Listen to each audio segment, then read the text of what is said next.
Bonjour tout le monde, j'espère que vous allez bien. Bienvenue à bord de ce balado des Coops de l'information, produit en partenariat avec l'Union des municipalités du Québec. On va voyager ensemble pour voir du pays. Je m'appelle Simon Jaudoin, je me pose une question bien simple. Comment ça va chez vous?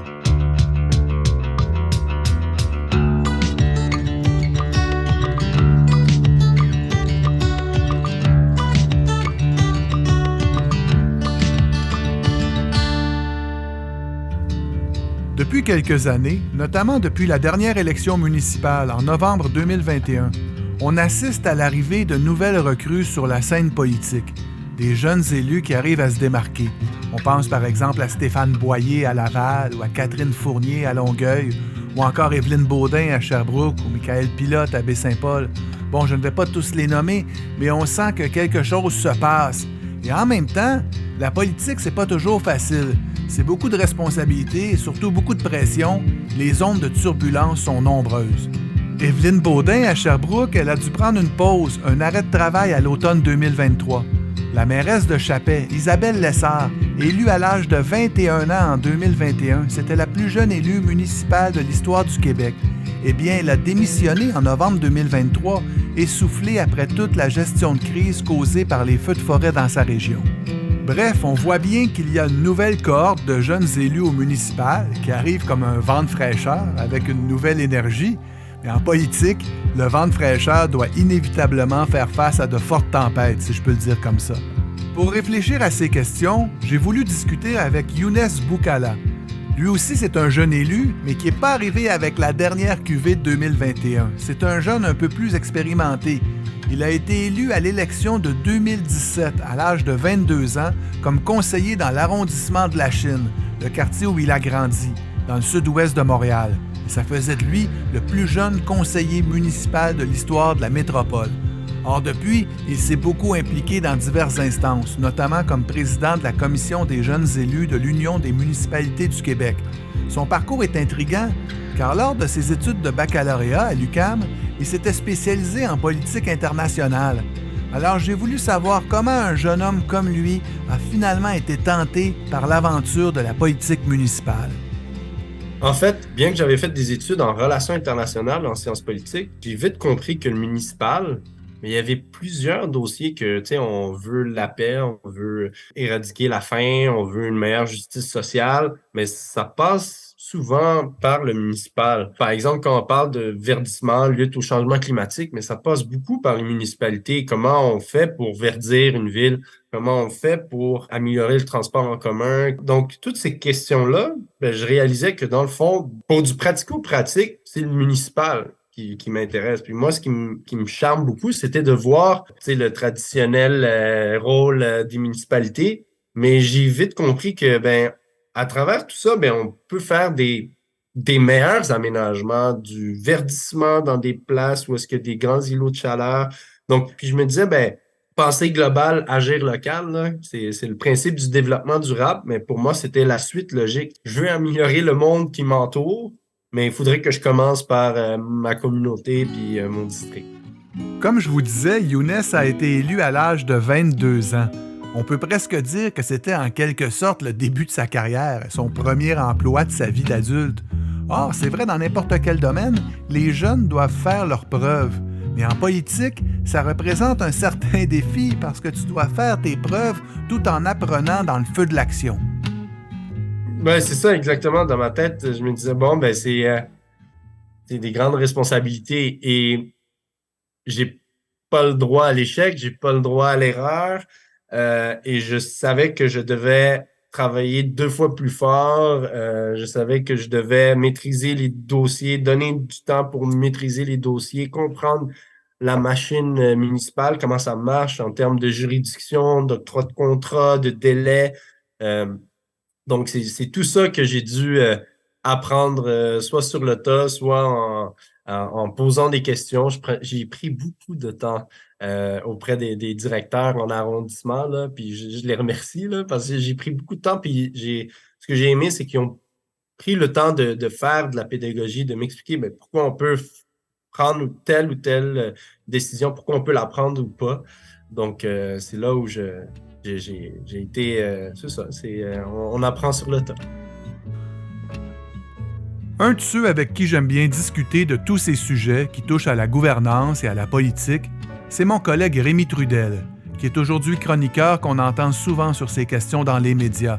Mais il a mené une longue carrière politique, notamment à titre de ministre des Affaires municipales dans le gouvernement de Lucien Bouchard. Il a été nommé à ce poste en 1996 et il l'a occupé près de 3 ans. Il est aujourd'hui professeur invité à l'École nationale d'administration publique. J'ai pensé que ce serait une bonne idée de lui demander comment il voit, avec son regard expérimenté, cette venue de jeunes élus sur la scène politique et quels défis il entrevoit pour cette nouvelle génération de politiciens. Dans un premier temps, j'ai voulu savoir s'il voyait dans les résultats de l'élection de 2021 une nouvelle tendance.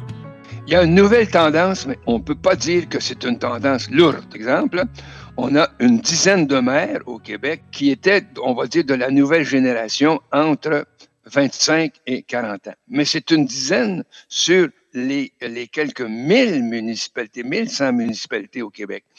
Alors, oui, il y a une tendance là, parce que d'abord, la composition des conseils actuellement est très âgée. On est au-dessus de 60 ans, la moyenne de participation. Et de plus en plus, l'âge faisant son travail, il y a de plus en plus de ces membres des conseils municipaux qui disent, moi, là, j'ai fait mon travail citoyen, je vais laisser la place à d'autres, et il y a une panne. Alors, c'est pour ça que je dis, il n'y a pas une tendance lourde. Il y a une tendance à des nouveaux maires et mairesses qui sont apparus.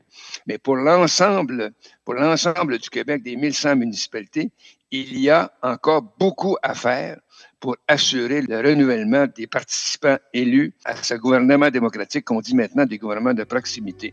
Dans ce qu'il y a à faire pour favoriser un renouveau dans la participation à la vie démocratique, un des premiers défis consiste à donner à des jeunes intéressés par la politique la possibilité de développer des relations, en créant des occasions d'apprivoiser ce milieu qui n'est pas toujours facile à comprendre. Dans son travail de président de la Commission des jeunes élus de l'UMQ, Younes Boukala s'intéresse particulièrement aux conditions favorables pour assurer une relève. Et pour lui, c'est clair, quand les jeunes commencent en politique, ce qui leur manque le plus, c'est un bon réseau de contacts. Donc, on a fait une étude justement sur les obstacles un peu que les jeunes élus rencontrent. Et ce qui est ressorti, c'est beaucoup le réseau. Parce que quand on arrive comme jeune élu, notre réseau, c'est les gens de notre âge. Il y en a qui ont fini leurs études, d'autres qui travaillent, tout ça. Une personne qui a fait, par exemple, 20 ans d'expérience de travail dans un domaine X, qui a 20 ans d'expérience de travail, contre, par exemple, le jeune, moi, que j'étais à 22 ans dans ma municipalité, sûr, je suis en désavantage. Mais c'est de bâtir son réseau. Donc, c'est ça, pour moi, un des obstacles, c'est comment on bâtit son réseau comme jeune élu. C'est vrai que d'arriver comme ça sur la scène publique en demandant à tes concitoyens de te faire confiance, alors que tu es en concurrence avec d'autres politiciens expérimentés, ça représente un certain défi. Pour Rémi Trudel, le jeune politicien qui monte dans le ring de la vie politique, il a de très bonnes raisons de se sentir intimidé. Il est intimidé et c'est intimidant. D'avoir que lui, il n'y a pas de gros appareils. J'ai entendu cette ritournelle réelle tellement de fois. Oui, mais moi, je connais personne. C'est pour ça que je suggère d'aller assister à un conseil municipal, puis d'ouvrir les yeux et les oreilles, puis de trouver des complices. Mais par ailleurs, pour ça aussi que je suggère qu'au niveau national, on mette de l'avant des forums citoyens municipaux à tous les mois, avec moins de formalités formelles, comme dirait l'autre, là, parce que ça, c'est des lieux pour dessiner de la complicité. Et ça marche tout le temps. Mais il faut que ce soit intéressant. Il faut que ce soit intéressant. Ça, c'est très important. Souvent, on se dit que pour susciter l'intérêt des jeunes en politique, il faut parler des questions qui les intéressent. Mais quand on y pense, tous les sujets sont intéressants, peu importe votre âge.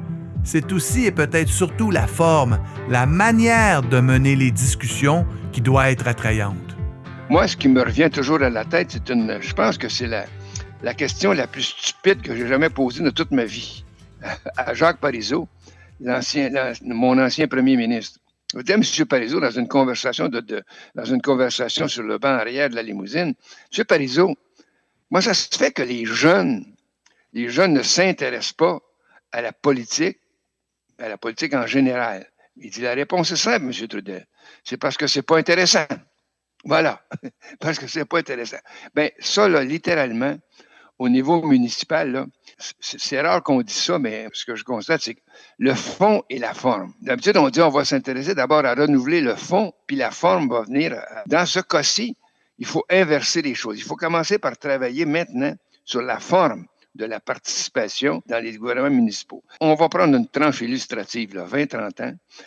Aller participer à un conseil municipal le lundi soir à tous les mois, là, ça, c'est comme écouter une partie de billard au canal 38 le samedi matin quand il mouille. Tellement c'est plate. C'est plate parce que la forme ne correspond pas.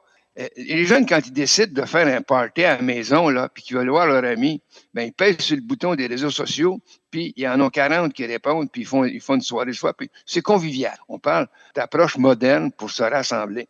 Puis quand ils sont rassemblés, ben, c'est bien sûr qu'il y a une question maintenant de fond d'intérêt. De quoi on va discuter? Qu'est-ce qu'on va changer? Est-ce qu'il va y avoir intérêt pour notre opinion? Alors, actuellement, là, ce n'est plus une forme adéquate. Il nous faut renouveler ça au Québec, la participation au niveau municipal, pour que ce soit attrayant pour les jeunes. Pour Younes Boucala, hormis les sujets d'intérêt et la forme des instances où il est possible de s'impliquer, c'est très important de faire en sorte que les jeunes qui s'impliquent en politique puissent voir les effets concrets de leur engagement. C'est d'ailleurs vrai pour tous les domaines de travail. Vous devez sentir que les gestes que vous posez, que les décisions que vous prenez donnent des résultats. En fait, ce que j'ai envie de dire aux autres jeunes, c'est que si on se sent pas interpellé, on se voit pas dans notre municipalité, mais c'est justement cette raison-là, c'est de prendre le lead, c'est de prendre le courage, puis de se dire, ben, je vais essayer de faire du mieux que je peux pour répondre aux enjeux des jeunes, aux réalités des jeunes, aux enjeux qui est prioritaire dans différentes municipalités. Puis on parle beaucoup de développement durable, de lutte au changement climatique. Donc, c'est de voir mais, comment je peux aider ma municipalité à faire sa part. Donc, pour moi, c'est vraiment ça. Pour moi, c'est du concret. Et c'est ça la beauté. La beauté, c'est quand on vote, par exemple, un projet pour un parc. Ben, ça prend plus ou moins 1 an, 2 ans. Si ça devient compliqué, c'est complexe comme projet, ben c'est 3 ans. Donc, ça se fait assez rapidement. Tandis que, je veux rien enlever aux autres paliers de gouvernement, mais faire un changement de structure, c'est plus gros que le Titanic, là. C'est grand, c'est gros, c'est plus ou moins dans la réalisation concrète. Le municipal, on vote un budget. L'année d'après, on peut voir tout de suite les réalisations. Donc, c'est du concret. Ça va avoir des répercussions, puis c'est comme une forme d'héritage qu'on laisse derrière nous. On arrive ici à un point crucial. Younes nous parle de l'importance du lien de continuité entre la prise de décision et la réalisation d'un projet. On propose une idée, on vote un budget et on passe à l'action. Or, si on cherche à attirer une relève en politique, c'est d'abord au sein de la population qu'on doit semer cette idée, pour donner le goût à tout le monde de prendre part à l'exercice démocratique. Et pour y arriver, certaines municipalités ont mis en place ce qu'on appelle des budgets participatifs, une idée que Rémi Trudel trouve particulièrement intéressante. Un mouvement qui est en train de prendre l'ampleur au Québec qui s'appelle les budgets participatifs. Quelle est cette bébite? C'est formidable. C'est formidable. Maintenant, il y a 60 municipalités au Québec qui, à l'occasion de l'adoption de leur budget annuel, réservent une tranche de budget pour que la décision à quoi on va utiliser ces fonds-là, c'est des forums citoyens qui, non pas qui sont consultés, qui décident. Exemple très concret. La Ville de Montréal, pour son budget de 24, là, a réservé 60 millions de dollars et dit aux citoyens, aux groupes, etc., bon, ben maintenant, soumettez-nous des projets que vous aimeriez réaliser dans votre environnement. On a une banque là, de 60 millions. On ne vous consulte pas. Vous allez décider. Ah oui? On va décider, oui. Vous allez nous présenter des projets. On va vous aider à les formater. Et puis, on va soumettre ça à un vote.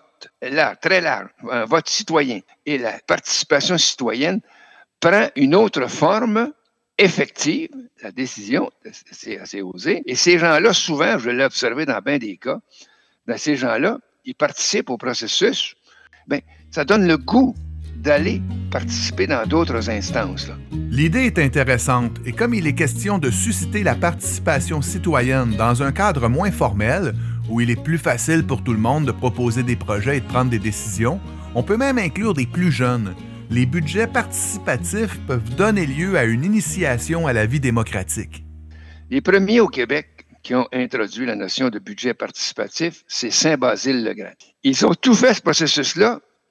Simon, quand il arrive au vote, ils disent tous les citoyens ont le droit de vote, tous les citoyens de 12 ans et plus. Tous les citoyens de 12 ans et plus. Puis ils ne laissent pas ça au hasard.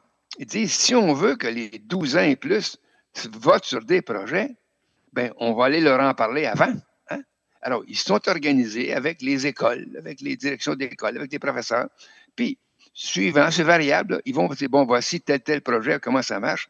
Et là, on se dit, quand ils vont exercer un droit de vote en toute connaissance de cause sur un projet, puis qu'ils vont peut-être voir l'aboutissement de leur projet se concrétiser, bien, c'est sûr que ça donne le goût, et puis ça fait que ça entre dans ta tête de participation citoyenne que ça peut marcher. Il y a autre chose aussi qui est en train de changer, et ce n'est sans doute pas sans rapport avec l'arrivée de jeunes élus en politique municipale. De plus en plus, on considère les gouvernements de proximité comme des instances qui peuvent faire le lien entre les besoins des citoyens et les paliers de gouvernement supérieurs. Pour Younes Boucala, ce rôle de courroie de transmission fait partie intégrante de ses responsabilités. Maintenant, plus que jamais, on parle des municipalités, on parle des rôles, beaucoup d'enjeux qu'avant, on se disait, en fait, c'est la compétence du gouvernement du Québec. Puis, je pense que les gens réalisent qu'en fait, le municipal, c'est le premier palier de gouvernement, c'est le gouvernement de proximité. Donc, les enjeux qui arrivent directement, que les citoyens vivent, la première chose que les gens font, c'est ils appellent à la ville ou ils appellent leur élu municipal. Puis par la suite, je vois mon rôle comme celui comme un peu d'une courroie de transmission, puis de voir comment on peut diriger cette demande-là de manière adéquate. Au bon partenaire, au bon gouvernement, au bon palier de gouvernement. Donc, c'est de faire ce travail-là. Pour moi, c'est ça. Là, on est directement en contact. Pour Rémi Trudel, il y a là un vent de changement considérable. Les jeunes élus ont une sensibilité particulière qui fait en sorte qu'ils arrivent à saisir les préoccupations citoyennes à l'échelle locale et à les porter pour en faire des enjeux de société, bien au-delà des frontières de leur municipalité. D'abord, ils entendent le message et ils le captent. Le maire de Laval, qui écrit un bouquin comme reflet de la situation actuelle, puis qui dit « Peut-on avoir l'énergie pour développer des quartiers sans auto? » Hey, le maire de Laval qui dit « On va développer un quartier sans auto, là, il faut avoir un rajeunissement du cerveau à quelque part pour publier cette proposition de façon magistrale. » Ça, c'est parce que c'est la jeunesse qui capte le message. Alors, les jeunes d'aujourd'hui ont développé cette capacité d'écoute, qu'ils captent les messages sociaux venant des populations de leur territoire et répercutent ce message au niveau supérieur et font en sorte qu'ils prennent des décisions d'intervention dans leur territoire municipal quand ils le peuvent, mais surtout, ils répercutent ce message au niveau de la société entière et qui fait en sorte que ça force les gouvernements supérieurs à intervenir à partir des messages captés sur leur territoire de la part des citoyens. Il reste que, comme on le disait d'entrée de jeu, ce désir de prendre sur soi des enjeux sociaux et d'agir comme porte-voix de la population, c'est pas une tâche facile. Le danger de s'épuiser est bien réel. Et pour Younes, le jeune élu qui arrive plein d'enthousiasme en politique avec le rêve de changer le monde se heurte parfois à bien des obstacles. Apprendre à composer avec la réalité, c'est peut-être le premier défi d'un jeune élu. La première année comme jeune élu, on est toujours un peu euphorique, puis souvent tu frappes un mur. C'est qu'on part souvent d'une bonne intention avec une vision de je vais changer ma ville, je vais l'améliorer, puis ça va être ça mon leg. Je suis en politique, du moins juste pour un premier mandat, mais tu réalises que tu peux pas tout faire. On ne peut pas tout faire, c'est dire qu'il faut accepter ses propres limites. Quand je demande à Younes comment on peut arriver à garder son énergie pour éviter de s'épuiser, l'idée de garder du temps et de bien définir ce qui est important pour soi lui vient tout de suite à l'esprit. Le plus important, c'est quoi? Est-ce que c'est ta famille? Est-ce que c'était le sport que tu faisais? Est-ce que c'était la lecture? C'est le fait d'aller au musée les dimanches, les jeudis, peu importe. C'est quoi le moment? Il est où l'élément qui fait que tu es dans ta zone de confort? Il y en a, c'est l'écriture. Pour moi, c'est le soccer. Il y a toutes sortes de manières comme jeune élu, de ne pas se brûler, mais c'est vraiment de connaître ses limites. Quand on sent que ben là, la tête est remplie, là, que là, t'as l'impression que ça déborde de tout bord, tout côté, mais c'est de prendre une pause, un moment, un 30 minutes, une heure, mais c'est pour soi. C'est quoi la petite chose qui te fait plaisir à chaque semaine? Il y a peut-être un cliché ou un stéréotype qu'il faut défaire. On a parfois l'image du politicien ou de la politicienne invincible, qui n'a aucune limite, qui peut tout promettre, qui peut tout accomplir. Et ça, c'est peut-être un facteur qui rend la politique peu attrayante. Et qui a vraiment envie de devenir un surhumain qui n'a jamais droit à l'erreur? Et de toute façon, qui peut bien croire quelqu'un qui affirme n'avoir aucune limite? Pour Younes, c'est un piège dans lequel il ne faut pas tomber. Pour moi, c'est la preuve de l'authenticité, là. J'ai une collègue qui disait « J'étais une personne avant d'être élu, mais je vais être encore une personne la journée où je serai plus élu. J'étais un citoyen avant, puis je vais être un citoyen après. » Je pense que c'est ça que les gens trouvent beau dans la politique municipale, ben, c'est de garder ça humain. Moi, je pense que c'est la seule approche qui, à mon sens, vraiment fonctionne. Quand je regarde les collègues, ceux qui sont bien dans leurs souliers, ben, c'est ceux qui sont humains, puis qui se mettent les limites, puis disent, écoute, j'aimerais ça, mais vraiment, je peux pas. Je peux pas, je m'excuse. C'est parfait. Avant, on le voyait beaucoup comme ben politicien, ben, ça doit tout le temps être présent, H24, tout le temps. Mais tranquillement, les gens comprennent que, OK, ben, il a le droit d'aller voir ses enfants, il a le droit d'aller voir sa famille. Tu convaincs le plus de personnes raisonnables, puis les gens qui ont une idée fermée, ben, tu peux pas les faire changer d'avis. J'ai aussi demandé à Rémi Trudel s'il avait un conseil à offrir à ceux et celles qui sont tentés par l'aventure de la politique. Comme vieux routier, il en a évidemment quelques-uns à formuler. Mais pour lui, il ne faut jamais oublier une chose essentielle dont on parle assez peu souvent. Il faut d'abord et avant tout y aller avec le désir d'avoir du plaisir. Je vais dire, garde là, il faut que tu oses essayer. Pas, tu vas entrer en politique pour être élu. Ose essayer. Et si tu ne gagnes pas, sois sûr d'une chose, tu vas gagner. Tu vas gagner de l'expérience. Alors, il y a un très, très grand nombre de postes pour toi. Il y en a 8000 au Québec. 8000 postes, là. Pour poser ta candidature, hein, puis je vais oser dire que moi, je veux participer. Il y a un certain pourcentage de chances que tu vas gagner, mais il y a un très, très grand pourcentage de chances que tu ne gagneras pas. Mais tu vas acquérir là une expérience des instruments démocratiques. Deuxièmement, il faut que tu acquières la connaissance. Alors, je vais te donner un petit conseil. Tu vas aller assister à 3 fois à une réunion du conseil municipal, silencieusement. Tu vas t'asseoir dans la salle, parce que c'est ouvert au public puis qu'il y a une obligation, tu vas écouter. Ça va te donner le goût. Troisièmement, tu vas non seulement ouvrir tes oreilles et ouvrir tes yeux, mais tu vas regarder autour de toi. Et tu vas probablement repérer 1, 2 ou 3 personnes de ta catégorie d'âge.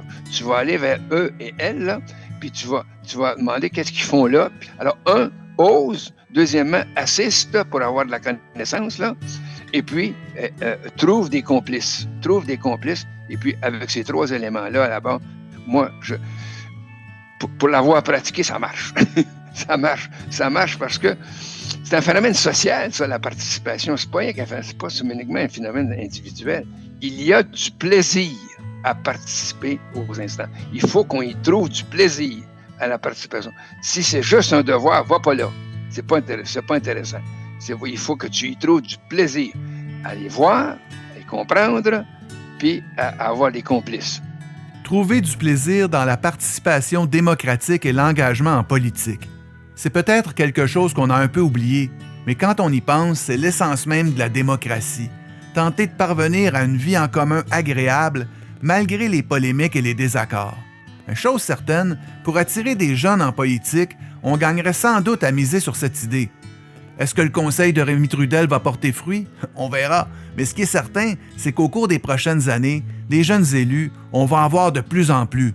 et on peut espérer qu'ils auront du plaisir à faire leur travail. Pour nous, c'est le moment de se dire au revoir. Merci beaucoup d'avoir été à l'écoute et on se retrouve bientôt. Comment ça va chez vous? C'est une production des Coops de l'information en partenariat avec l'Union des municipalités du Québec. Si ces sujets de discussion et de réflexion vous intéressent, rendez-vous sur les sites de nos médias. Vous trouverez des compléments d'information, des liens vers des articles et d'autres références. Vous n'avez qu'à entrer l'adresse nousautres.ca dans votre navigateur pour nous trouver. Je vous invite aussi à vous abonner aux infolettres des 6 médias des Coops de l'information, Le Soleil à Québec, Le Droit à Gatineau, La Tribune à Sherbrooke, La Voix de l'Est à Granby, Le Quotidien à Saguenay et Le Nouvelliste à Trois-Rivières. C'est gratuit et vous allez recevoir à tous les jours des bouquets de nouvelles locales qui vont vous permettre de mieux comprendre ce qui se passe au Québec. Je m'appelle Simon Jaudoin et je vous dis portez-vous bien. À bientôt.